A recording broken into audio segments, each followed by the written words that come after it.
Le client est roi. Cette phrase, vous l'avez certainement entendue des dizaines, des centaines, des milliers de fois.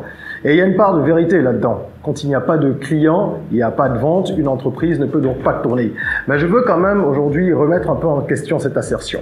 Le client est roi, mais il y a des collaborateurs qui sont plus importants encore que le client.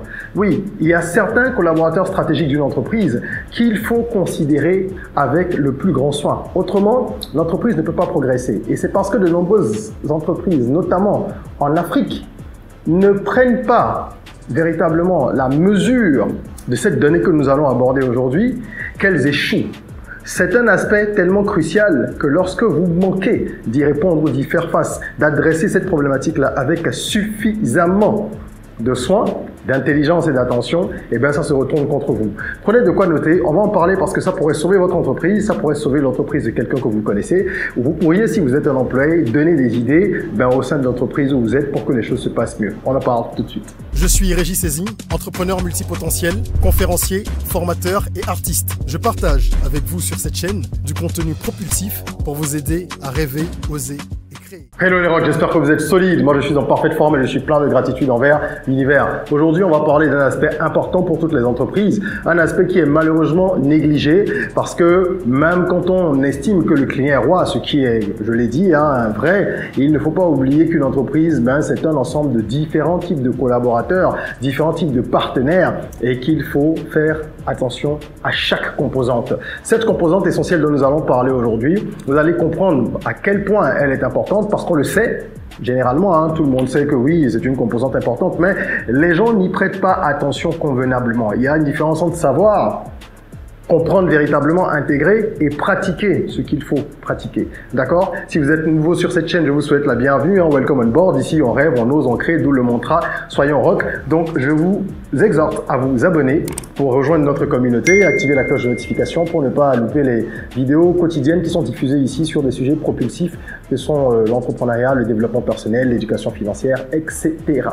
Alors, aujourd'hui, je veux qu'on parle de cette composante-là essentielle que constituent les employés. Les employés d'une entreprise, ce qu'on appelle les collaborateurs internes, ont une importance cruciale qui est malheureusement trop souvent négligée. Vous allez comprendre pourquoi les employés sont indispensables. Même si ça paraît évident, je veux en parler dans une première partie. Ensuite, nous verrons comment est-ce qu'on peut justement faire en sorte d'optimiser la relation avec les employés pour prendre soin d'eux convenablement, les mettre dans les meilleures dispositions possibles. Et en troisième partie, on évoquera un équilibre qu'il faut quand même trouver parce qu'il ne faut pas non plus se laisser dépasser par cette envie-là de bien faire les choses. Alors, premièrement, les employés, c'est la base de votre entreprise. Évidemment, c'est la pierre angulaire de votre activité. Pourquoi? Ça me paraît tellement clair. Si vous n'avez pas des collaborateurs fonctionnels, efficaces, compétents, vous ne pouvez pas vendre. Il n'y a pas de vente s'il n'y a pas d'employés, parce que vous ne pouvez pas tout faire seul. Quand bien même vous auriez toutes les compétences possibles, ce qui déjà n'est pas réaliste, vous ne pourriez pas être au four et au moulin avec 14 mains et 12 cerveaux, etc. C'est pas possible. Donc, on se fait toujours entourer, on a besoin d'une équipe.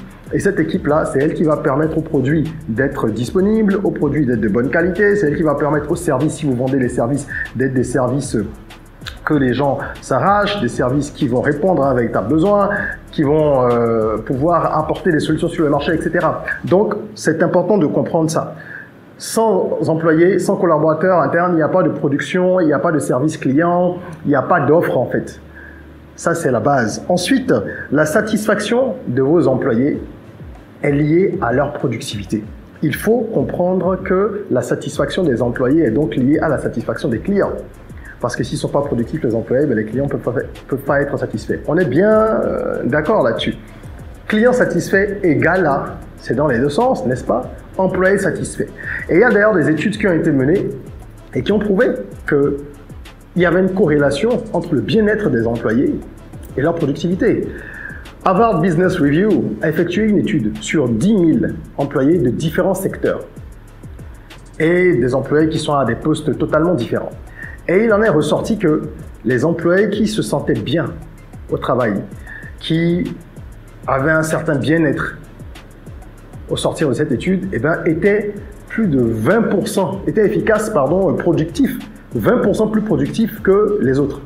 Ça veut dire que si un employé lambda accomplit 10 tâches par semaine, un employé qui se sent bien au travail, qui manifeste cet état d'esprit-là et qui le vit, qui le ressent, il pourra accomplir quoi? 12 tâches. C'est énorme. 20%, c'est beaucoup.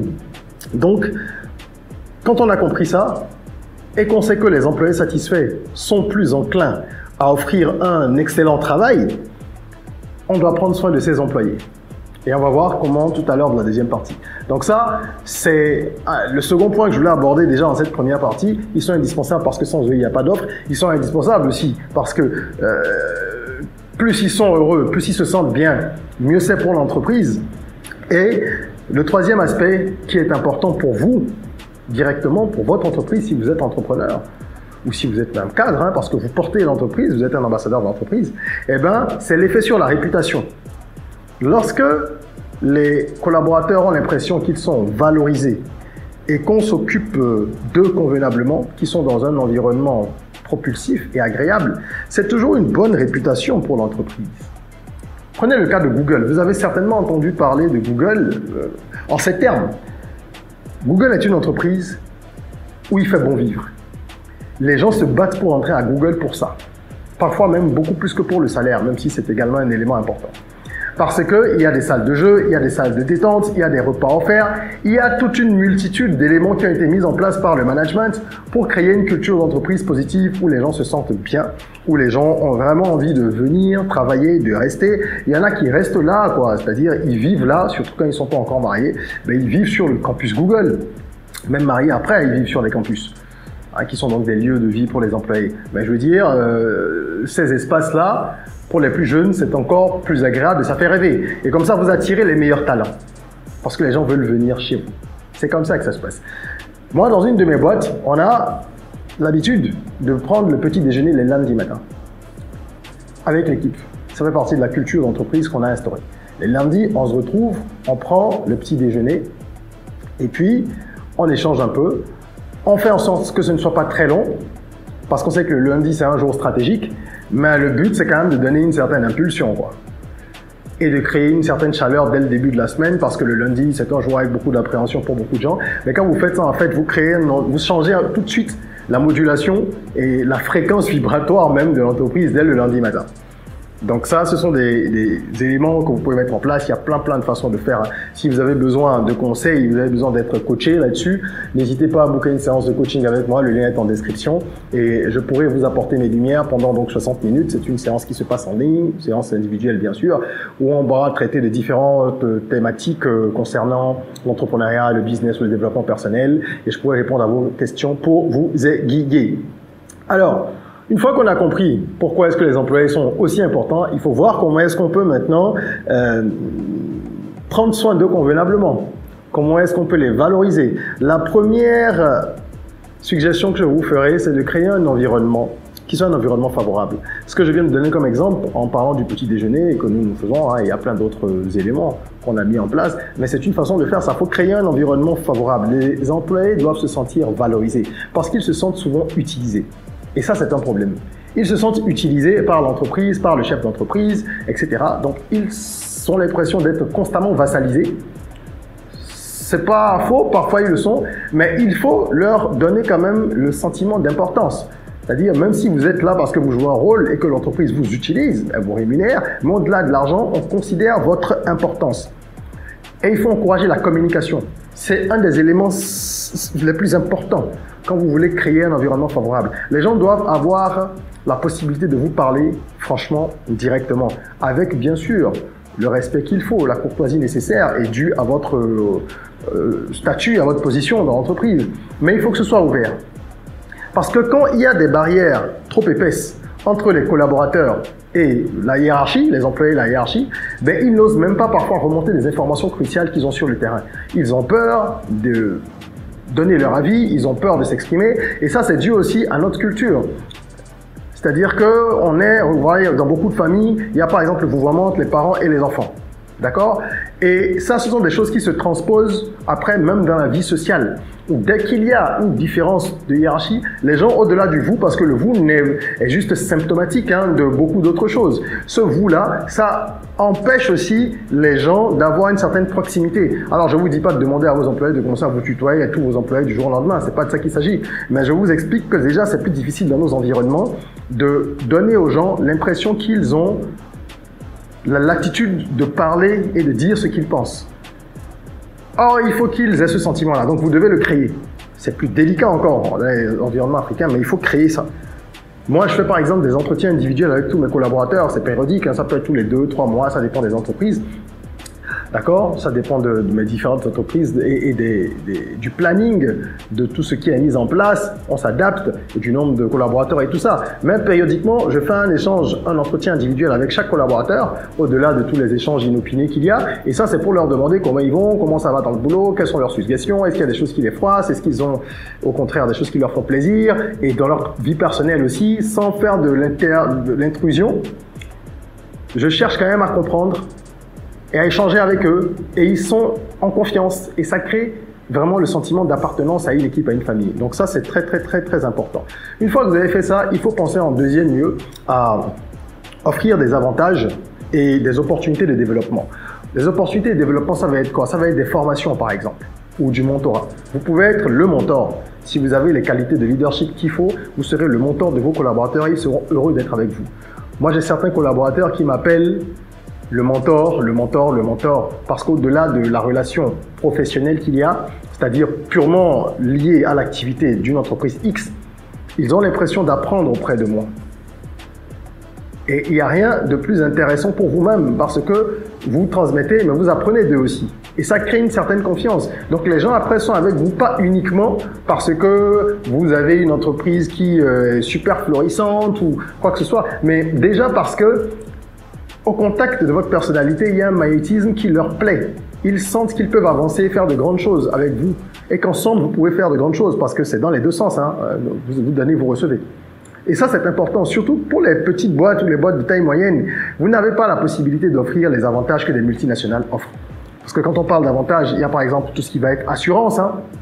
D'accord? Des assurances, maladie, des possibilités de prêts. Vous n'avez pas la possibilité de faire ça si vous n'êtes pas encore une très très grosse boîte. Alors, pour compétir avec des plus gros et essayer d'avoir des profils intéressants à vos côtés, vous devez justement miser sur tout ce qui va être mentorat, formation. Offrez-leur des formations de temps en temps dans leur domaine, dans des domaines périphériques, sur la productivité, sur le bien-être au travail et tout ça. Et ça va vous permettre d'avoir des collaborateurs plus loyaux, plus engagés, beaucoup plus motivés, qui vont travailler avec vraiment amour pour l'entreprise et qui auront envie de conduire le bateau à bon port à vos côtés. Ça, c'est très, très, très, très important. Troisième point, il faut reconnaître les efforts des uns et des autres et récompenser les plus méritants. C'est important. Les performances exceptionnelles doivent être reconnues. Elles doivent être reconnues et pas seulement oralement. Il faut de temps en temps marquer ça de façon claire. Parce que l'appréciation, ça renforce l'engagement. Ça va renforcer la motivation de vos collaborateurs. Le fait de reconnaître ce qu'ils font, de reconnaître leur travail, de manifester de la gratitude, même s'ils sont payés pour ça, ça ne vous empêche pas de leur dire merci. Quand quelqu'un fait ce qu'il doit faire dans la vie en général, ça ne vous dispense pas de dire merci. La gratitude, c'est le fondement. D'un point de vue spirituel, d'un point de vue social, c'est important. Il faut intégrer ça dans son comportement. Et donc, il faut descendre parfois de son piédestal de chef, de responsable, où on est tout le temps en train de donner des ordres et tout. Oui, l'autorité, c'est important.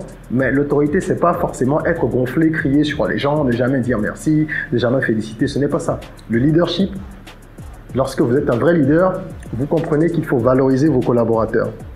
Et ça passe par différentes techniques que vous pouvez mettre en place. Vous pouvez mettre en place un programme de récompense. Il y a quelques années, dans une de mes boîtes, ce qu'on faisait, c'est qu'on avait un genre de programme, l'employé du mois. Et l'employé du mois,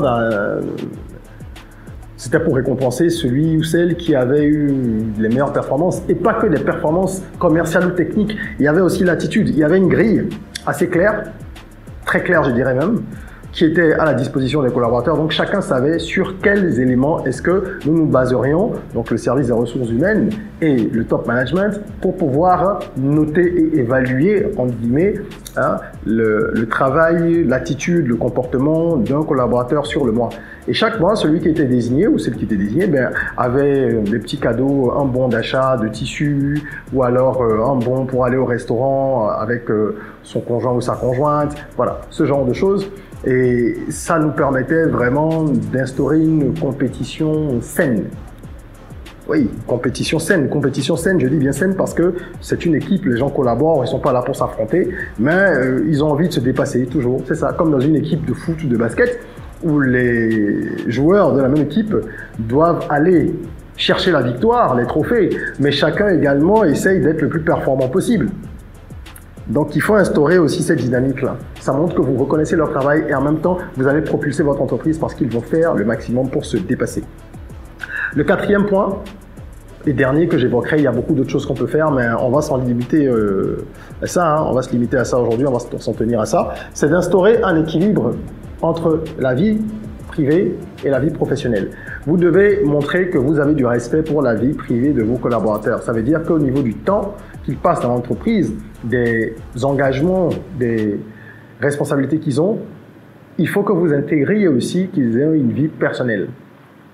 Même si vous bossez comme des fous dans la boîte et que c'est une start-up et que les collaborateurs sont prêts à bosser longtemps, c'est très bien. Mais quand quelqu'un, par exemple, a un décès ou un événement heureux ou une grossesse, etc., vous devez être flexible, savoir pivoter, effectuer un remplacement, alléger les horaires.